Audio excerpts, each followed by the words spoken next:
G'day guys. I thought I'd post an update. Sorry, not an update. A review video on this East Tester load bank. As you can see, it's two channels, and it's 400 watts, 0 to 150 volts, 0 to 20 amps. I'm pretty sure it's 200 watts a channel. Anyways, I'm very impressed with this tool. Considering it's a Chinese company, I'm very happy. It can do, if I can get this to focus, constant current, constant power, constant current plus constant voltage, transient, scan, battery analysis, constant voltage, constant resistance, constant voltage, constant resistance plus constant voltage, list, I don't even know what that is yet, and short and LED, I don't know what that is either, haven't checked that out yet. But yeah, all the different modes on here are just wonderful, really happy with that.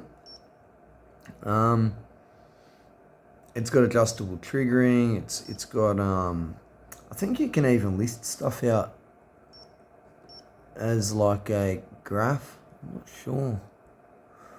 Oh yeah, that would be if you're doing something like battery, I'd imagine.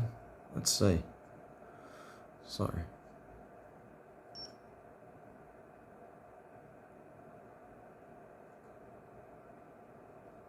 No. I might need to just read the manual, honestly. I really haven't had a look at it.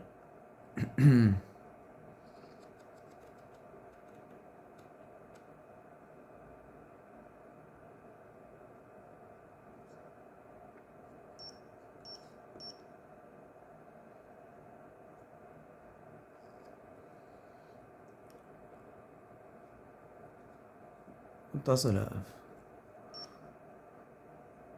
Okay, so it's got serial communications on it.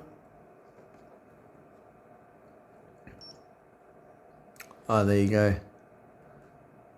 There's the offset stuff and trigger stuff. Compensation I'm interested in. Okay. So it looks like you actually can compensate for things like line resistance. That's cool. That could come in handy because it's only 2 wire.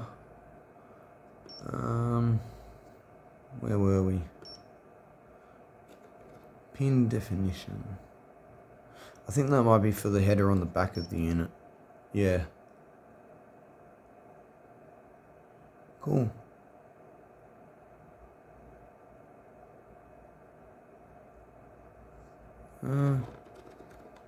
I don't see where the serial is. That's odd. Let's see what else.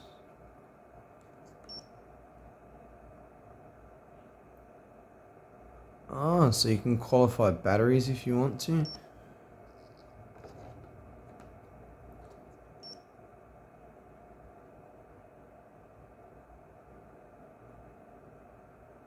Oh wow, you can do load tests and step response and everything, wow.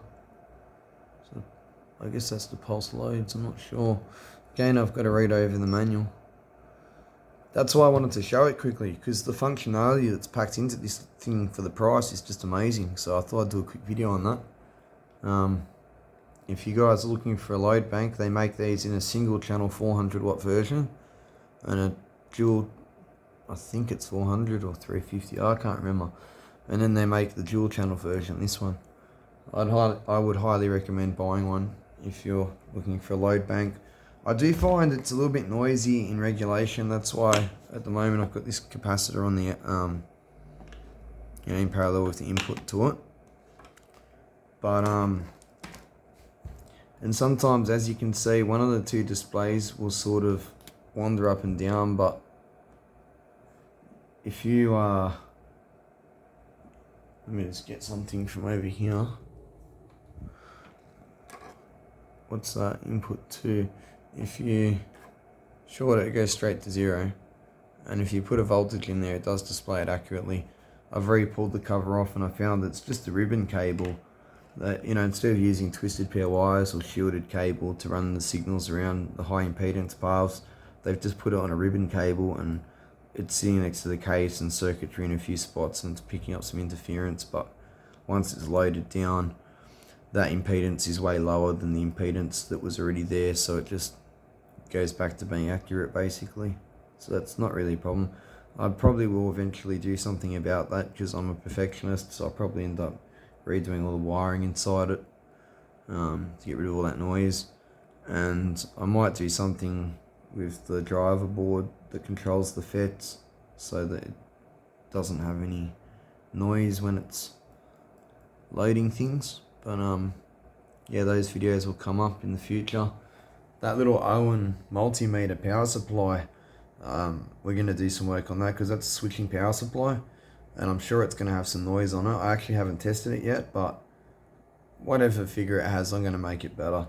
Switching power supplies are different to linear power supplies, so you guys will get to see totally different noise reduction techniques with a switching power supply to what you see here with the linear supply. Here we'll be focusing on the switching components themselves, snubber networks across things like the switching components, the switching transformer, the output diode choice, the snubber across the output diode, the feedback circuitry. There's a lot of things that go into switching power supplies that affect all of these parameters. And then obviously output filtering for whatever's left after you've designed the best, quietest supply that you can design. So we'll go into that on another video. Alright, that's all for today guys. I just wanted to post that video about the East Tester load bank because I think it's a good bit of kit and packs a lot of functionality in. I've used it for a lot of different tests. It hasn't let me down yet, so I thought I'd post a video and say yeah, it's good, get one.